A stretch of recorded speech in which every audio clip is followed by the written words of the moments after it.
Assalamualaikum warahmatullahi wabarakatuh. Bersama lagi dengan Angah dari Angah Story. Okey, sebelum kita memulakan bicara kita pada hari ini, kita sedekahkan selawat kepada Nabi SAW. Allahumma salli ala Muhammad wa ala ali Muhammad kama sallaita ala Ibrahim wa ala ali Ibrahim wa barik ala Muhammad wa ala ali Muhammad kama barakta ala Ibrahim wa ala ali Ibrahim innaka Hamidun Majid. Terima kasih kepada semua yang masih lagi sudi untuk menonton channel Angah Story ini. Kepada sesiapa yang baru saja singgah di channel aku ni, aku harap korang subscribe dulu, tekan tombol warna merah tu, tekan tombol loceng dan tekan butang notifikasi sekali. Okey, kita akan mulakan hari ini seram malam minggu. Aku tak tahu korang tengok pada waktu bila, tapi ini aku rakam pada malam minggu.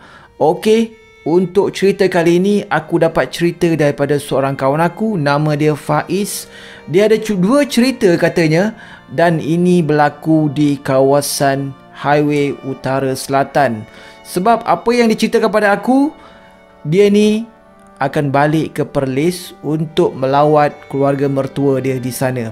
Okey, sebelum kita memulakan kita punya bicara pada hari ini ataupun kita memulakan cerita seram pada hari ini, aku harap korang semua dalam keadaan sihat-sihat sejahtera. Semoga kita semua dihindarkan daripada sebarang penyakit dan lebih-lebih lagi COVID-19 ini yang semakin menggila. Aku tak tahu kenapa sehingga hari ini yang aku rakam ni, kes kita mencanak naik lebih daripada 13,000 orang. Itu yang aku muskil. Hari-hari semakin naik walaupun semakin banyak imunisasi diberikan, semakin banyak vaksin diberikan. Aku rasa mungkin dah banyak orang yang kena swab test. Mungkin itulah yang menyebabkan angka itu bertambah. Tapi apapun, kita doakan semoga Malaysia ini terhindar dan kembali pulih seperti biasa. Okey, kita mulakan kita punya cerita seram pada malam minggu ini dengan cerita yang pertama dari kawan aku ni, Faiz. Cerita seram yang pertama ni berlaku pada lebih kurang tahun 2014, iaitu pada awal perkahwinan Faiz ni. Dia belum ada anak pada masa itu, tapi seingat dia pada hari itu dia kata dia nak balik ke Perlis, mungkin untuk melawat keluarga mertua dia. Dah lama tak pergi katanya, dan mungkin inilah peluang. Dan ini berlaku pada hari biasa, hari bekerja. So hari tu lepas daripada kerja, dia ni ada masalah sikit kawan aku ni. Masalah tak boleh tidur malam. Jadi untuk memudahkan perjalanan dia, nak mengelakkan mengantuk, sebab dia kata siang dia sangat-sangat mengantuk, malam memang dia celik macam mata burung hantu, guys. Nak berkawan dengan hantu, ni dah jadinya. Okey, pada malam itu dia kata lebih kurang dalam pukul 12 malam dia bergelak pula. Pada malam itu jam 12 malam tepat, dia pun bergerak memulakan perjalanan melalui Highway Utara Selatan ke Perlis. Awalnya perjalanan macam biasa, tak ada apa-apa, relax, dalam keadaan baik. Dia pun tak mengantuk sebab memang dia sangat-sangat celik. Dan malam itu dia kata dia memang lain daripada yang lain. Dia memang celik dan tidak rasa mengantuk langsung. Macam biasa, wife dia akan tidur di sebelah. Sedap sangat tidur. Dan dia pun meneruskan perjalanan dia daripada KL terus menuju ke arah utara. Seperti biasa, dia kata dia akan singgah di R&R Sungai Perak untuk membuang hajat dan meminum kopi ataupun air. Okey, dalam perjalanan dia pun meneruskan perjalanan lagi terus menuju ke arah Perlis. Tapi sebelum sampai di Taping, dia kata korang di kawasan Gunung Semanggul, lebih kurang macam itulah. Dalam kawasan tu dia kata dia biasanya pada malam, dia kata memang pada awal-awal perkahwinan itu, dia memang kalau berjalan malam ni dia tidak menggunakan high beam, sebab dia kata mata dia masih macam okey lagi. So dia tak menggunakan high beam. Tapi bila sampai ke mana-mana tempat yang ada signboard, seperti yang menunjukkan jarak perjalanan atau apa-apa signboard, dia akan menaikkan ataupun membuat high beam. Dan tiba di satu tempat, iaitu sebelum Gunung Semanggul katanya. Sebelum Gunung Semanggul, dia nampak satu signboard. Daripada jauh dia nampak satu signboard. Uish, signboard tu So dia pun buat high beam. Pelepap. Pum, nampak signboard. Tapi yang tak bestnya, di bawah signboard tu dia nampak ada satu lembaga yang berdiri betul-betul di tengah-tengah ataupun di tepi signboard tu, sedang mendukung anak. Korang fikir dalam gelap-gelap macam itu, dalam suasana yang tak ada orang, tak ada kereta aku lupa nak ceritakan, sepanjang perjalanan dia daripada RNR Sungai Perak tu sampailah ke kawasan itu, memang tak ada kereta langsung. Yang ada pun mungkin ada lori sebiji macam itu. So sampai di kawasan tu, dia kata memang tak ada kereta, dan dia pun buat high beam di kawasan itu sebab sangat-sangat gelap kawasan tu. Jadi apa yang korang fikir? Di bawah benda signboard itu ada satu lembaga seakan-akan wanita sedang mendukung anak. Dia memang betul-betul jelas. Dia punya penglihatan dia pada masa itu memang sangat-sangat jelas. Dia nampak perempuan ataupun lembaga perempuan yang agak comot pakaian dia. Pakaian dia warna putih tapi dah kotor dengan lumpur, dengan tanah macam itu katanya, sedang mendukung anak di bawah signboard tu. Jadi apa yang kau fikir? Satu lembaga di bawah signboard sedang mendukung anak. Tak mungkin orang. So dia pun memang cuak jugalah bila nampak benda tu. Tapi dia kata dia tak nak kejutkan isteri dia. Dia teruskan perjalanan.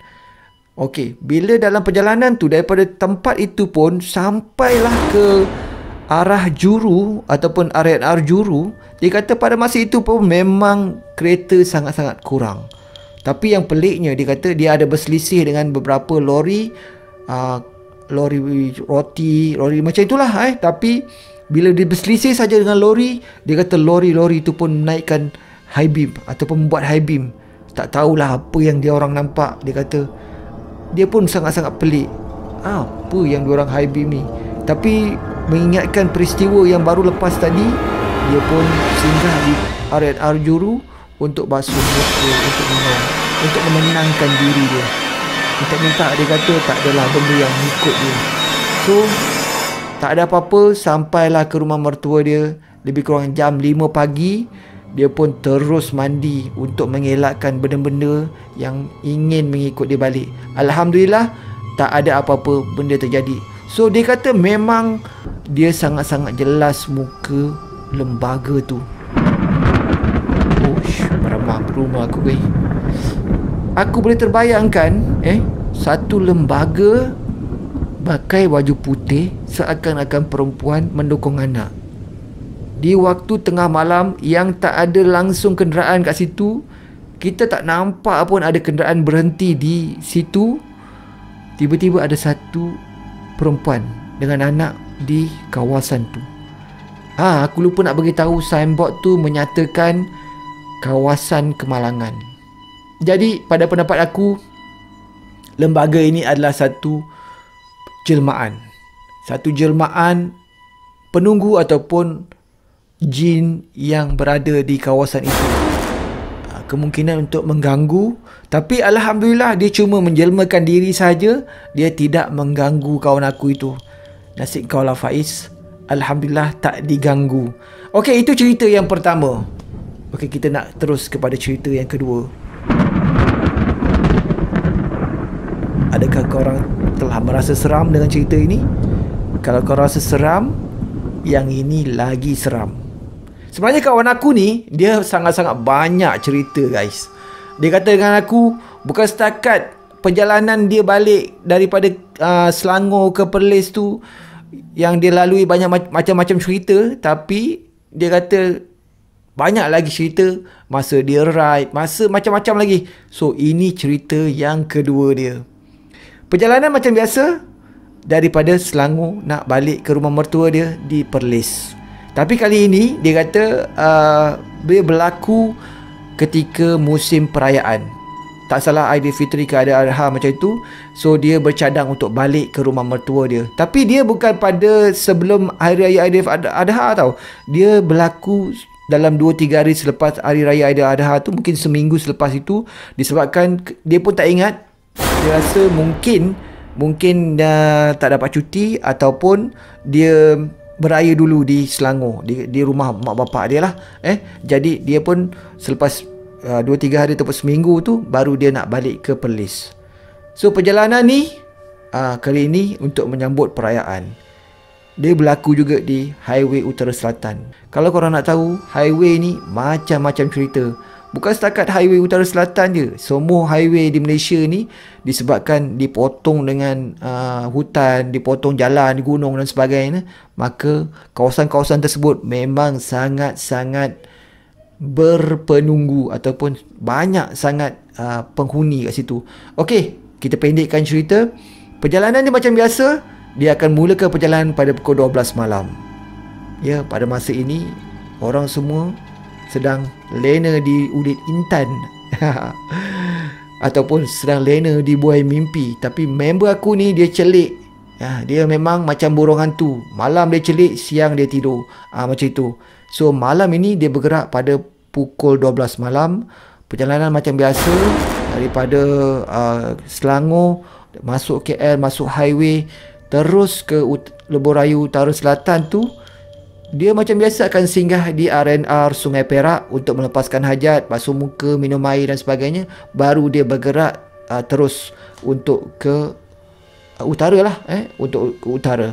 So pada malam itu dia kata lepas dia bergerak daripada R&R Sungai Perak tu macam biasa, tak ada apa-apa sampai di Gurun. Sampai di Gurun dia kata kawasan ni memang sangat-sangat gelap, sangat-sangat menakutkan pada dia lah. Di kawasan ini kata dia sebabkan dia punya jalan tu sangat-sangat panjang, sangat-sangat membosankan. Disebabkan kawasan tu semua sawah padi guys. Kiri kanan sawah padi. Dia kata memang perjalanan tu sangat-sangat membosankan, sangat-sangat menyerangkan dan menakutkan. Sebab sawah padi ni kalau waktu siang memang cantik, menghijau, macam-macam kita boleh nampak. Tapi bila waktu malam tak ada lampu pun kat situ. Kawasan tu memang tak ada lampu. So memang sangat-sangat gelap. Suasana dia memang hening macam itu. Pada masa itu tak ada kereta langsung daripada kawasan Gurun tu hingga ke Alor-Star. Dia kata memang kawasan itu sangat gelap, sangat sunyi, tak ada kenderaan. Jadi dia pun meneruskan perjalanan pada malam itu. Bawa kereta macam biasa. Bini dia tu bila dia gerak saja pukul 12 memang ngorok kat sebelah, tidurlah. Amboi bini aku ni, sedap betul dia tidur. Tak apalah, aku teruskan perjalanan. So teruskan perjalanan. Memang dia kata dia pun tak tahu nak buat apa. Dia pun dengarlah muzik, dengar lagu kegemaran dia.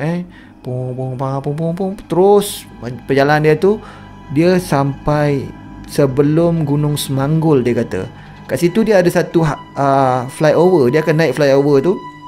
Jadi sebelum dia naik flyover tu, dia kata kawasan kiri kanan dia memang ada tanaman ataupun ada pokok-pokok jati. Seperti biasa highway ni memang banyak sangat pokok-pokok jati ditanam. Dia pun pelik. Tapi pokok-pokok jati kat situ memang dah subur, dah tumbuh besar. Jadi sebelum dia naik flyover tu, pokok-pokok jati ni memang kiri kanan dia nampak lah. Jadi dia high beam. Jadi kawasan tu memang sangat-sangat gelap, sangat-sangat sunyi. Tiba-tiba dia nampak apa tau?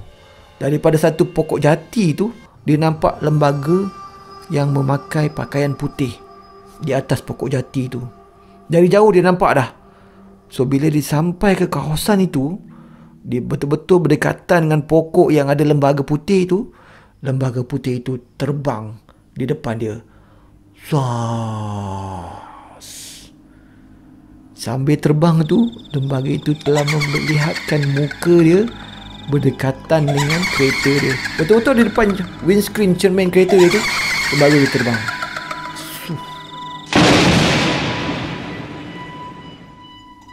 Macam burung terbang daripada pokok ke pokok tu. Korang boleh bayangkan pakaian putih dia berkibar macam tu, terbang. Dia memang nampak jelas pada masa itu. Memang dia tidak mengantuk dan tidak terlelap pun, tidak rasa untuk nak tidur pun. Dan memang dia sangat-sangat jelas lembaga itu Aku tak tahu lembaga itu ada orang panggil macam Pontianak macam itu, Cik Ponti. Tapi memang jelas dia lembaga itu terbang daripada Pokok Jati yang sebelah jalan sana, dari kanan ke sebelah jalan di kiri, betul-betul di hadapan kereta dia. Jadi bila lembaga tu lepas saja daripada kereta dia, jadi memang selamba je lah kan, nak buat macam mana kan. Tiba-tiba dia dengar suara perempuan. Jeng jeng. Rupanya bini dia bangun, guys.